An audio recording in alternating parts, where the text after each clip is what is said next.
My name is Bryn Parker. I'm 32 years old, and I design things that are supposed to withstand extreme pressure. Funny how I missed the pressure building in my own living room. On paper, my life looked exactly how my 20-year-old self imagined it. I work as a mechanical engineer at an aerospace startup in Denver. Stable income, interesting projects, long days staring at CAD models, and stress calculations.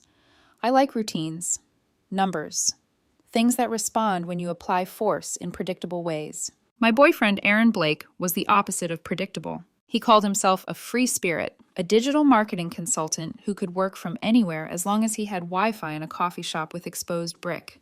He thrived on late nights, last-minute trips, spontaneous dinners with mutual friends. Somehow, it worked. We'd been together for 2.5 years. We shared a lease on a modern condo in Denver's River North District, split half the furniture, attended the same weekend parties. We had our grocery store, our bar, our side of the bed. From the outside, it looked like the beginning of something permanent. So when he looked me dead in the eye and said, "You're my best friend, Bryn. Maybe we should just be friends," I actually felt something in my chest click. Not break, click, like a mechanism finding its final position. I remember blinking at him, my brain lagging behind my ears. He was sitting at the opposite end of our couch, posture a little too straight, a packed suitcase parked beside the coffee table like a third person in the conversation. "Not a good sign," he'd said when I walked in from work. "Obviously, we need to talk." Those 4 words never introduce anything pleasant. I'd heard them before in other people's horror stories. I just never thought I'd be starring in one. He launched into a speech he'd clearly practiced. "I love you, Bryn, I really do, but I'm not in love with you anymore. It's like our relationship has turned into this incredibly comfortable friendship. You're my safest person, my best friend. I don't want to lose that connection. Maybe it's healthier if we transition. Just be friends. We can keep each other in our lives without all the pressure of a relationship."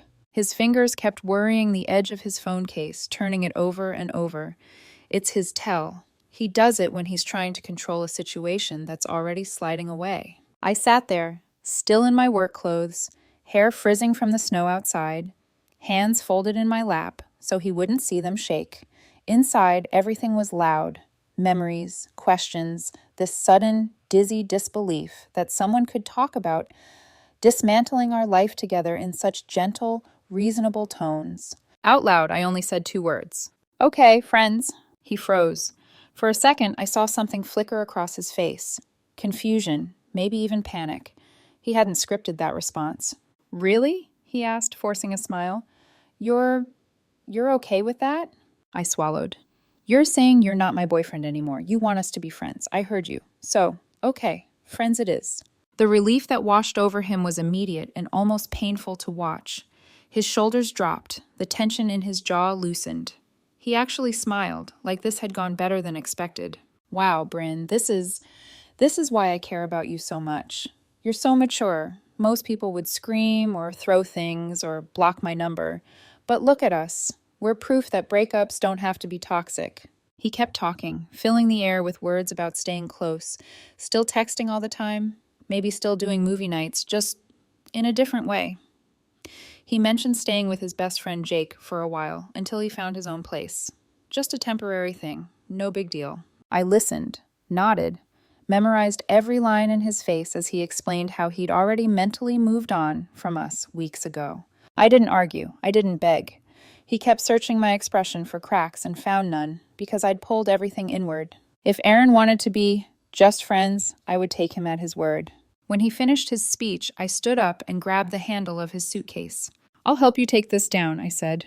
An odd silence followed us into the hallway, into the elevator, out to the parking garage. The suitcase wheels rattled loudly over the concrete. He put it in the trunk of his car while I stood there with my hands in my coat pockets. "Text me when you get to Jake's," I said, "just so I know you're safe." He smiled like we were teammates. "You're the best, Bryn. Really. This is going to be good for both of us. You'll see." I watched his taillights disappear around the corner and felt something unfamiliar. Not devastation. Not yet. Just a strange, clean emptiness. Like the room after you move all the furniture out and realize how much space there actually was. That night, I sat cross-legged on the rug in my living room and opened my laptop. If Aaron was my friend now, then he would be treated like one. I called it the friendship protocol. Friends don't have keys to each other's apartments unless they're roommates. Friends don't share streaming services and grocery accounts and Amazon Prime. Friends don't get daily updates about what you had for lunch or how exhausting the staff meeting was. So I started dismantling the invisible web that kept us tied together. First, I removed his email from our shared Netflix, Spotify, meal kit subscription, grocery delivery, and Amazon Prime. Every family plan became a single plan again. Practical, efficient, like closing out a finished project. Then I scrolled through our messages, thumb hovering over the thousands of threads. I didn't delete them. I just stopped replying to old patterns. No more good morning, how'd you sleep texts. No more you won't believe what my boss said midday rants. If he wanted to know how my day was, he could ask the way my other friends did, every few days, in a normal, casual way, not as someone entitled to a front row seat to my internal life. I slept badly. My mind kept replaying his speech, trying to see if there had been a way to argue him out of it. But underneath the hurt, something firmer took root. He said what he wanted. The next morning, my phone lit up. Aaron. Morning, best friend. How are you? Aaron. Got in late. Jake's couch is going to ruin my back, lol. I stared at the screen, then replied an hour later. Bryn. Morning. Glad you made it safely. He sent a surprised emoji, then a long paragraph about how weird it felt, but how excited he was for us to redefine things. I didn't mirror his energy. I answered like I would answer Marcus or Chris. Short, polite, neutral. By Thursday, he noticed. Aaron. Why are you being so distant?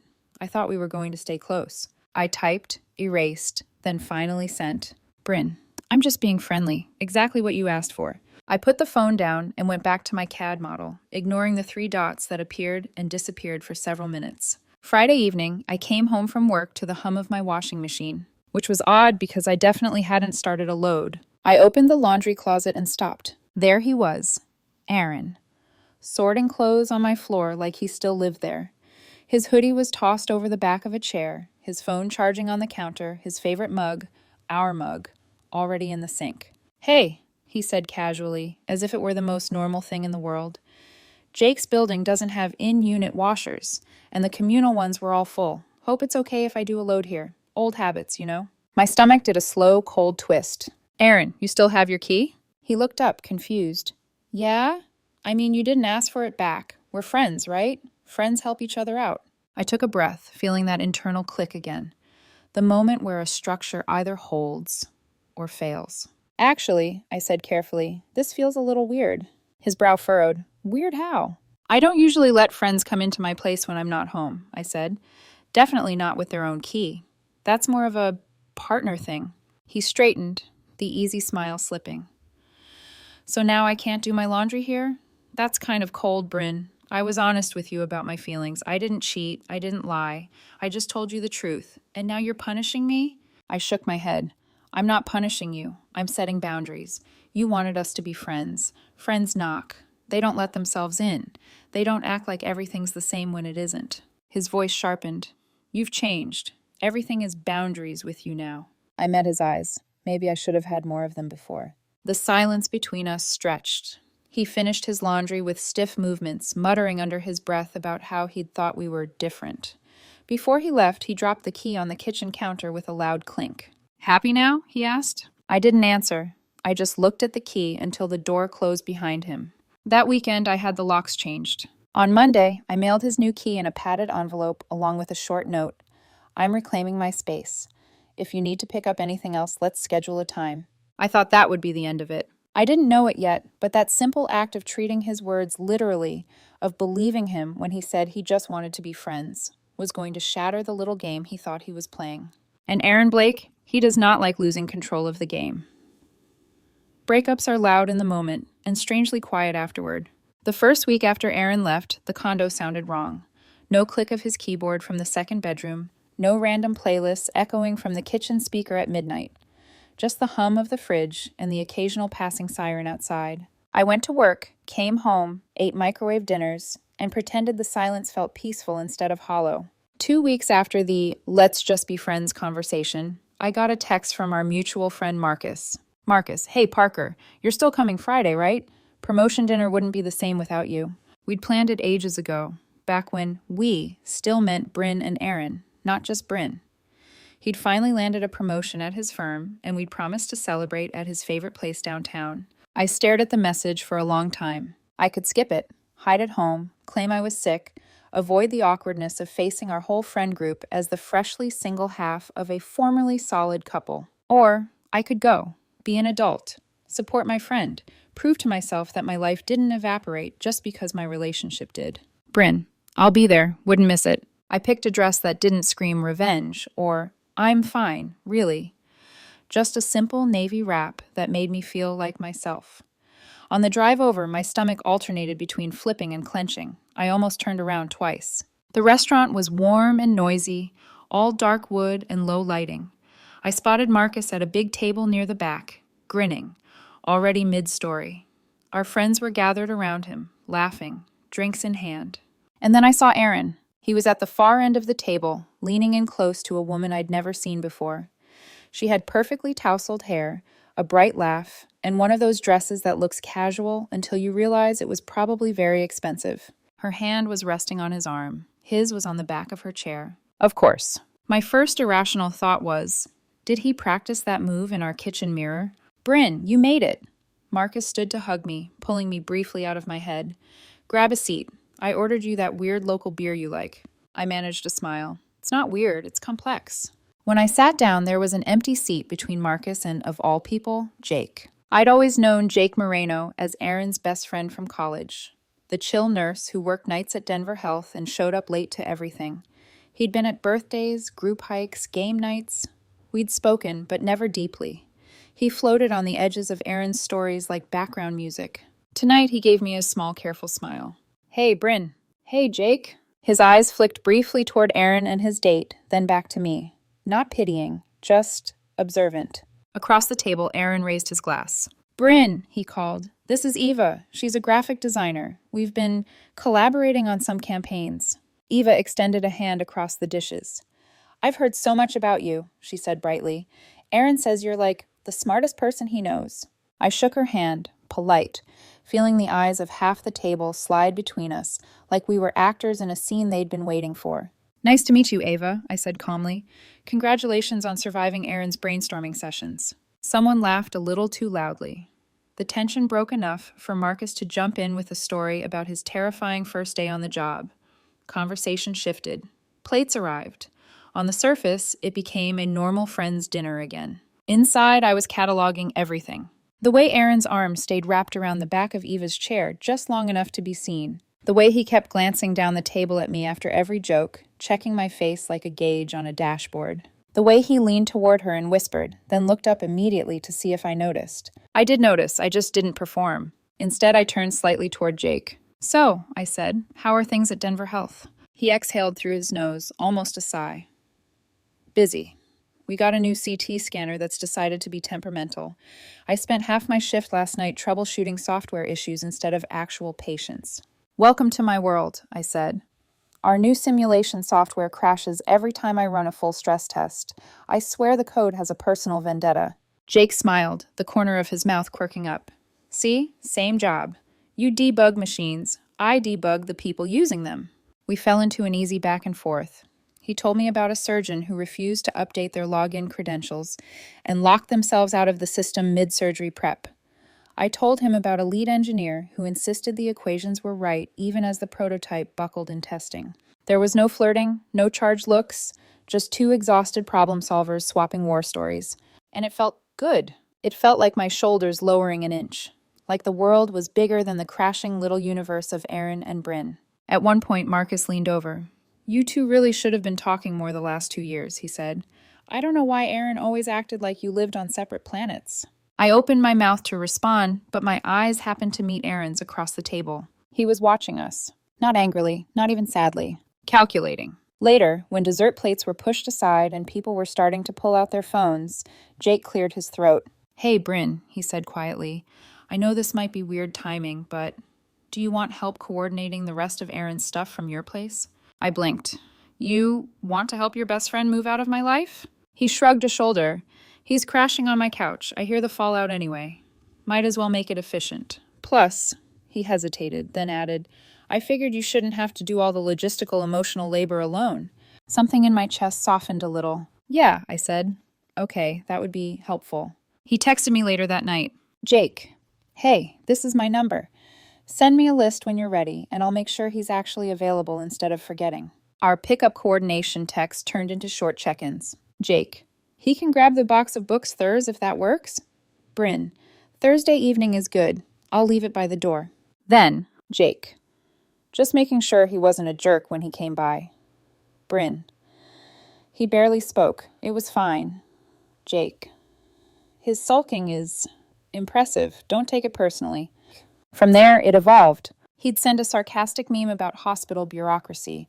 I'd reply with a picture of my fourth cup of coffee and the simulation progress bar stuck at 87%. One morning, he texted, Jake, you sleeping at all, Parker? Bryn, define sleeping.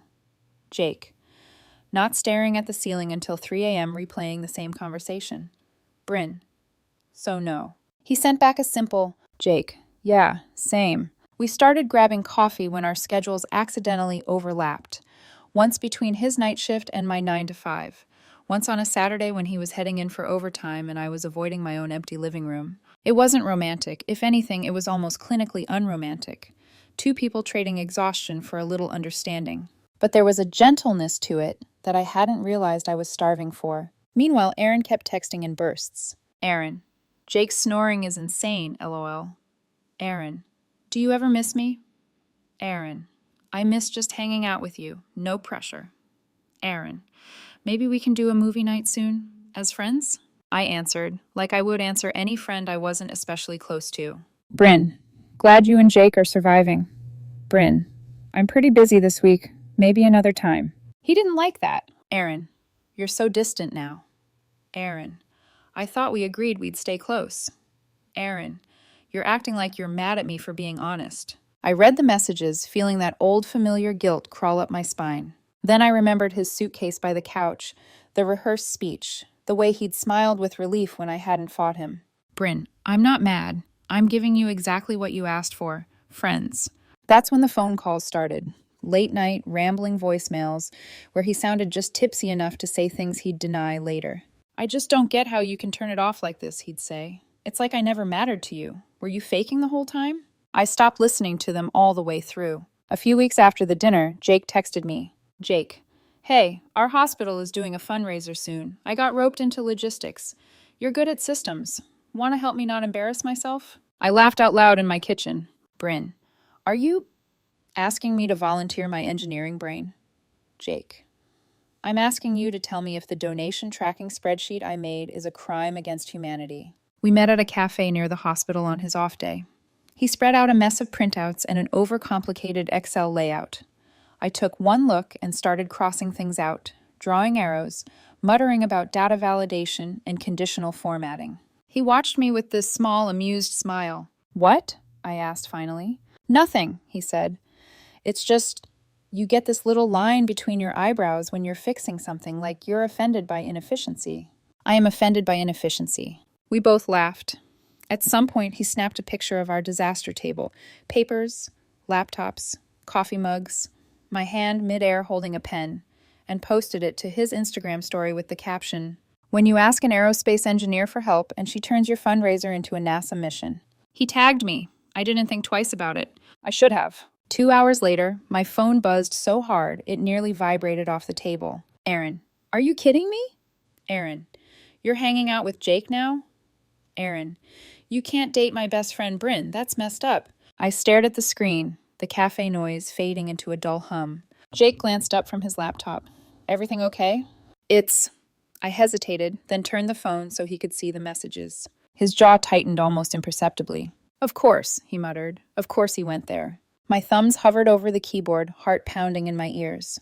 Old habits wanted to defend myself, to soothe him, to reassure him that no lines were being crossed. Instead, I typed, Bryn, we grabbed coffee and worked on your hospital fundraiser spreadsheet. That's what friends do. You said you wanted us to be friends. You, me, and Jake, all staying close, remember?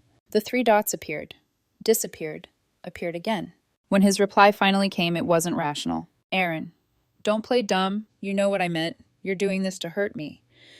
You're supposed to fight for us, not just move on to the next guy, especially not my best friend. Something cold settled in my chest. There it was. Not grief, not heartbreak, entitlement. He hadn't freed me. He'd expected me to freely orbit him, to stay in his life, keep him emotionally cushioned, stay off limits to every man in his radius, while he got to explore what being in love felt like without consequences. I said slowly, still looking at his messages, I'm starting to understand what's going on. Jake raised an eyebrow. Yeah? This was never about being friends, I said. It was about keeping control. He didn't argue. He didn't defend his friend. He just looked at me with that same observant gaze from the dinner, and for the first time, I felt truly seen. I locked my phone, set it face down on the table, and picked up my pen again. Okay, I said, voice steadier than I felt. Show me the part of this spreadsheet that makes you the most anxious. We'll start there. I didn't know it yet, but that was the moment the whole thing shifted. The moment Aaron realized his test wasn't going the way he planned. The lobby visits. The first time I saw him standing in the lobby of my building, I thought it was coincidence. The second time, 2 days later, I hesitated. The third time, my coworker Chris leaned over the reception desk and whispered, Parker? Your ex-boyfriend is pretending to look at the community bulletin board, but he's been here for like 20 minutes. Should we call someone? I exhaled tightly. No, I'll talk to him. I stepped into the lobby, already bracing myself. Aaron, what are you doing here? He perked up like a puppy who'd been waiting for a familiar voice. Oh, hey, I was just in the area. He gestured vaguely at the elevators and decorative plants, as if they were part of his normal route. Thought I'd say hi. Grab lunch, catch up? I kept my expression neutral. You can't wait around at my workplace. It makes people uncomfortable. His smile flickered. Uncomfortable? Bryn, I'm not dangerous. I didn't say you were. I'm saying there are workplace boundaries. Then he said the phrase that would become his refrain. Why are you being so cold to me? I didn't answer. I didn't need to. I simply stepped back through the secure door and let it close between us. He texted me 3 minutes later. Aaron, you didn't have to be like that. Aaron, I thought we were still close. Aaron, I feel like I don't even know you anymore. But I didn't respond. Not right away. Not until I entered my office and forced myself to breathe evenly. Bryn, please stop showing up at my job. He didn't reply. The next day, he was back in the lobby. This time I reported it to HR. Ms. Daniels, our HR manager, a woman with the aura of a retired military commander, listened without interrupting. Finally, she pushed her glasses up her nose. Ms. Parker, if he's not an employee and not here for business purposes, he cannot be on the premises. Period. I know, I said quietly. He won't listen to me. Then he'll listen to us. She wasn't bluffing. The parking lot observations. When Aaron realized the lobby was off limits, he got creative. The next week, I noticed a familiar silver Honda parked near the visitor section every morning. Same spot, same timing. At first, I thought I was paranoid. Then Chris knocked lightly on my cubicle wall. Hey, I know it's none of my business, but that's your ex's car, right? My stomach sank. Yeah, I admitted. That's him. He's been here for an hour, Chris said. Just sitting there. I took a picture through the office window. Date, time, license plate. When I showed Ms. Daniels, she didn't even bother hiding her scowl. This is escalating into stalking-adjacent behavior, she said. Document everything. If he steps onto property, we file a formal complaint. I nodded, feeling both gratitude and shame. Shame that I'd let things reach a point where workplace intervention was necessary. The shared iCloud nightmare. If the parking lot situation rattled me, what happened next shook me to my core. I'd been so meticulous in the friendship protocol, removing him from our shared accounts, limiting communication, reclaiming my space. But I missed something. One tiny stupid detail. Years ago, Aaron had helped me set up a shared iCloud photo album so we could automatically sync pictures from trips. I had completely forgotten about it. He hadn't. Late one night, while I was reviewing a simulation failure report, my phone buzzed. Marcus, Bryn, is this legit or is he losing it? Attached was a screenshot. A screenshot of my private text messages with Jake. Not the flirty ones, because there weren't any. Not the romantic ones, because we weren't dating yet. These were weeks-old conversations where Jake expressed concern that things might hurt Aaron. I said I wouldn't pursue anything romantic until Aaron was okay. We both agreed to take things slowly and respectfully. Text showing restraint, ethics, boundaries. Aaron had gone digging for dirt and found the opposite, and he sent those screenshots to everyone. Our mutual friends, his coworkers, people I hadn't spoken to since last Christmas. with commentary like, "Look what Bryn and Jake were doing behind my back. Some people don't understand loyalty." Betrayal from both sides. I stared at the forwarded messages, my pulse thundering. Marcus called immediately. "Bryn," he said in a horrified rush. "I'm sorry. I told him this was out of line, but he's gone off the rails." What are people saying?" I asked, bracing. "Honestly," Marcus sighed, "most of us are worried about you." I blinked. About me? "Yeah, those messages make you both look extremely responsible, like you were trying to handle everything gently, which is more than he's done for months." My throat tightened. I hadn't expected that. Finally, Marcus added in a low voice, "I think he wanted a smoking gun and ended up shooting himself in the foot." Contacting my parents. The next day, my mom called. Now, I need you to understand. My mom does not call in the middle of the workday unless someone died or someone is about to. "Bryn," she said, voice thin with worry, "we got a very strange call from Aaron today." My stomach dropped. "He said you're being emotionally abusive to someone named Jake? He said you're unstable lately, and he's concerned for your well-being." I felt the world tilt. My father, a retired police officer, picked up the other line. "Bryn, whatever is going on, document everything. Every message, every appearance at your job, every phone call. This behavior is escalating in a concerning direction." I swallowed hard. "I know, Dad. I'm going to connect you with a family law firm," he said, just to get ahead of things. This time I didn't argue. The cease and desist. The attorney my father recommended listened to the entire story. Every detail, every screenshot, every workplace incident. When I finished, he said, "This clearly qualifies as harassment and digital privacy violation. We will draft a cease and desist letter immediately." The letter was delivered on a Thursday afternoon. It was firm, it was legal, it was undeniable. It required Aaron to stop visiting my workplace, accessing my device's accounts, contacting me outside of necessary logistics, posting defaming content, harassing Jake. It warned that any further contact could lead to a restraining order. I exhaled for the first time in days. Maybe, just maybe, this would finally end the spiral. The very next day, I was wrong. Jake called me at lunchtime, voice strained. "Aaron showed up at the hospital," he said, during my shift. My blood ran cold. He demanded to talk to me, started yelling about betrayal and loyalty and how I stole his future. Security had to escort him out. I gripped the edge of my desk. He violated the cease and desist immediately. "Yeah," Jake said, "and the hospital is filing their own report. This isn't just drama anymore, Bryn. It's becoming dangerous." I closed my eyes. The storm had officially broken, and this was only the beginning, and the moment he decided to up the stakes. If I had thought Aaron's meltdown had peaked with the hospital incident, I was wrong. It wasn't the peak. It wasn't even close. What came next was the kind of spiral you usually only read about in cautionary posts or hear secondhand from someone saying, "You won't believe what my friend's ex did." Except this time, I wasn't the friend. I was the target. The spoofed calls. 2 days after he was escorted out of Jake's hospital, Jake texted me at 11 p.m. "Jake, weird question. Did you just call me from 6 different numbers?" I frowned at the screen. "Bryn, what? No, why?" He called immediately. "Bryn, someone has been calling me nonstop with random local numbers. Whenever I pick up, it's..." He paused, and I heard the hesitation. "Aaron," he finally said, using some kind of voice disguiser app. Low-pitched. Robotic. He keeps saying vague things like, "You stole what was mine, and you'll regret this," and "She's manipulating you both." My breath hitched. "Did you record any of it?"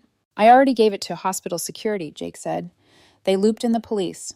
Caller ID spoofing to harass someone is a felony in Colorado. They're taking it seriously." I gripped the edge of my nightstand, my heartbeat in my throat. This wasn't heartbreak anymore. It wasn't even desperation.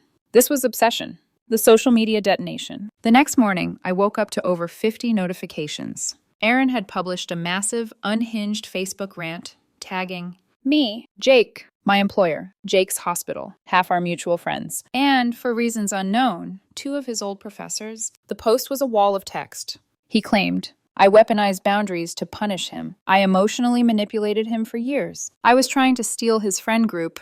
Jake and I were carrying on a secret affair behind his back. Men like him were victims of cold, calculated women who move on too fast." He framed himself as the wounded hero. And then, the twist of all twists, he tagged his own company. "Why would he do that?" I whispered aloud, scrolling through the chaos. Jake texted seconds later. "Jake." His boss already commented, "You need to see this." The comment read, "Aaron, this is inappropriate and unprofessional. We will be discussing this with HR immediately. Less than an hour later, Aaron updated his post. Aaron, I've been placed on unpaid leave for emotional instability.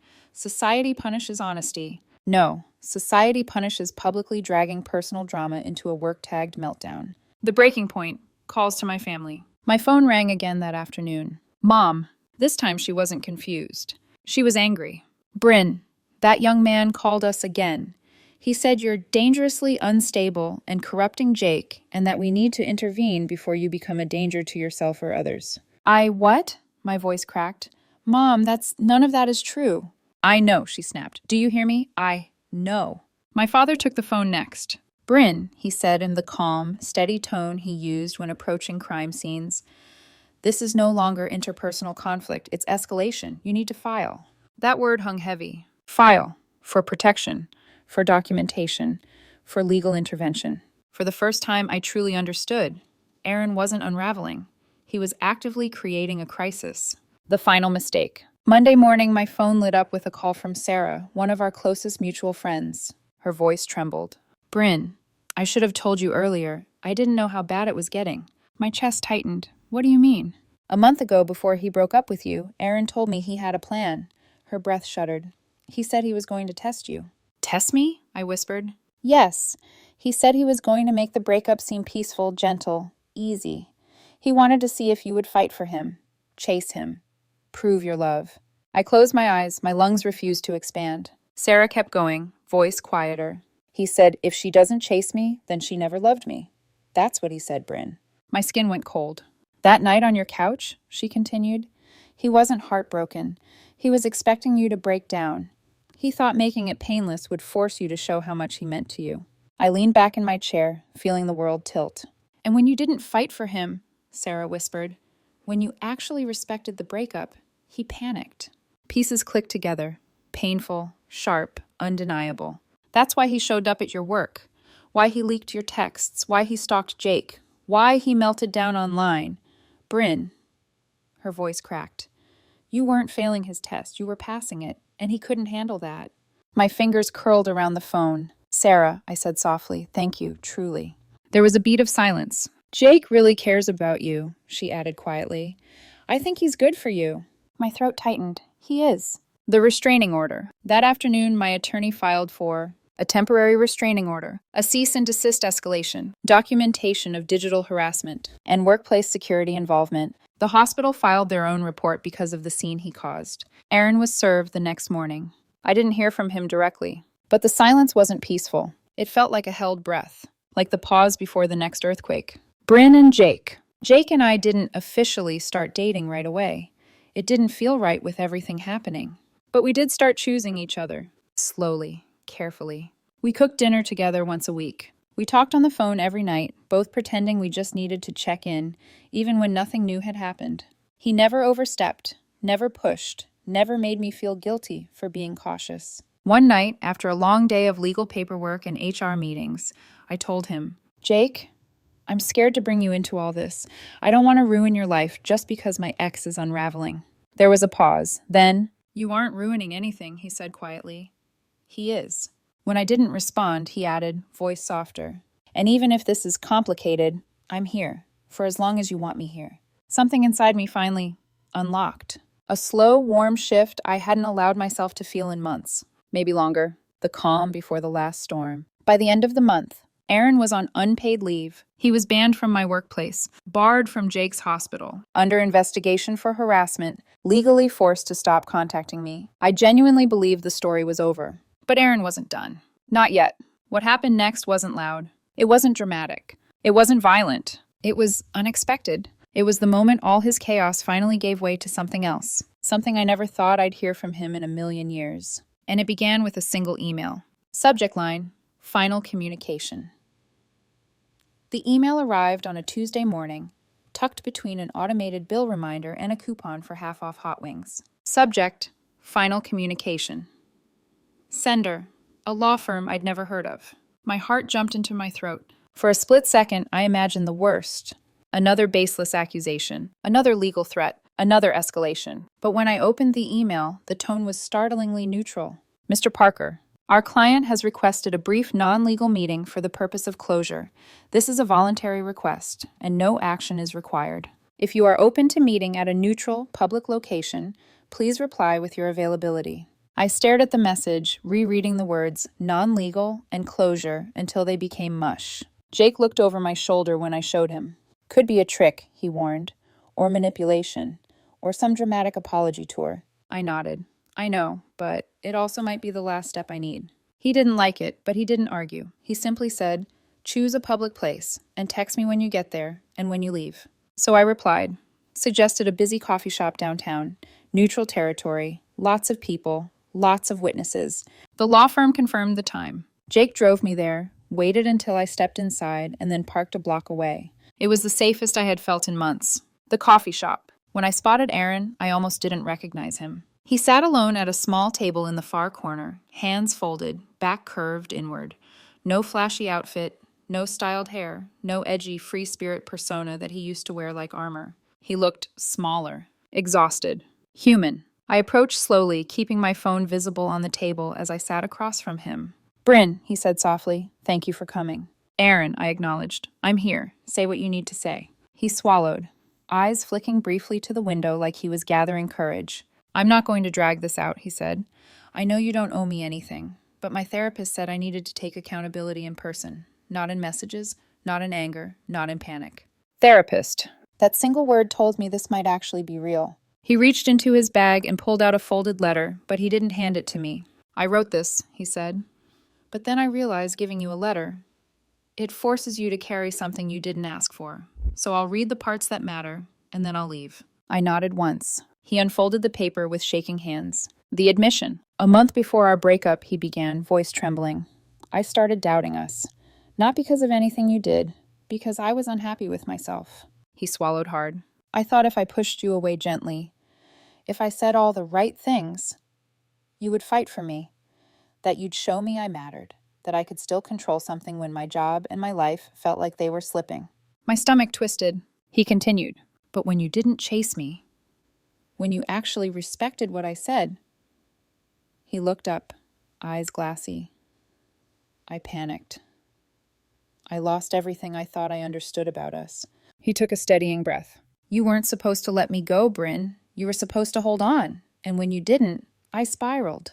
His next words were barely above a whisper. I wanted you to break the rules. I wanted you to show passion, wanting, anger, anything that proved I still mattered. I sat frozen, every muscle tense. Then he continued reading. The Confession of Harm. What I did after that wasn't about love, he admitted. It was about control, and when I realized I couldn't control you anymore, he exhaled shakily. I tried to control the narrative instead. My chest tightened. The workplace visits, the parking lot, the iCloud access, the friend group messages, the hospital incident, the fake number calls. He winced. All of it. I know what it looks like now. I know what it is. His eyes filled. It was harassment, it was stalking, and I'm sorry for every part of it. I let silence sit between us, heavy, suffocating, real. He set the paper down. The most honest thing he ever said. You didn't ruin me, Bryn, he said quietly. I ruined myself, because you didn't play the game I created, a game I never even told you we were playing. I swallowed hard, forcing my voice steady. I never wanted a game, Aaron. I wanted honesty. He nodded faintly. I know. And you deserve someone who gives that without needing to be tested first. He hesitated, then said the words that stunned me. Jake is that person. He's everything I pretended to be. He respects your boundaries. He respects you. He's good. I blinked. You're not upset about him? Oh, I was, he admitted. But not because of love, because of ego, because he succeeded where I failed. He looked away. And because he treated you better than I ever did. The exit. Aaron stood slowly, folded the letter, and tucked it into his pocket. I'm not giving you this, he said. It's not yours to carry. But I needed you to hear it once before I disappear from your life completely. He slid his phone onto the table, screen dark, to show he wasn't recording. This is the last time I'll contact you, he said. The restraining order will be honored, fully. No loopholes, no excuses. He paused, then added, very quietly, thank you for not chasing me. If you had, I never would have gotten help. He walked out without looking back. I sat there for a long time, hands trembling around my untouched coffee. Not angry, not relieved, not sad. Just peaceful. A strange, quiet peace that settled into the places grief and fear had hollowed out. The envelope. 1 week later, I found an unmarked envelope in my mailbox. Inside was a single photograph. A candid shot from the last good weekend Aaron and I ever had, sitting together at Red Rocks Amphitheater, smiling at something off camera, sunlight in our hair, a frozen moment before everything became complicated. On the back, written in his neat handwriting, "Thank you for being the first person who didn't chase me." It forced me to stop running. No signature, no return address, no attempt at reopening communication. Just closure. Pure, simple closure. The final chapter. That evening, I showed the photo to Jake while we were cooking dinner in the apartment we now shared. Temporarily. Half my things, half his. A work in progress that somehow felt like home. He studied the picture quietly. "How do you feel about it?" he finally asked. I thought about it. And for the first time in months, the answer came easily. "Peaceful," I said, like the book finally snapped shut on its own. No loose pages, no questions left. Jake smiled softly, leaned over, kissed my cheek. "Closure looks good on you," he murmured. And for the first time since all of this began, I believed him. I slipped the photo into a drawer, not out of nostalgia, not out of pain, but out of respect for the lesson it carried. Boundaries, self-respect, and the difference between love and control.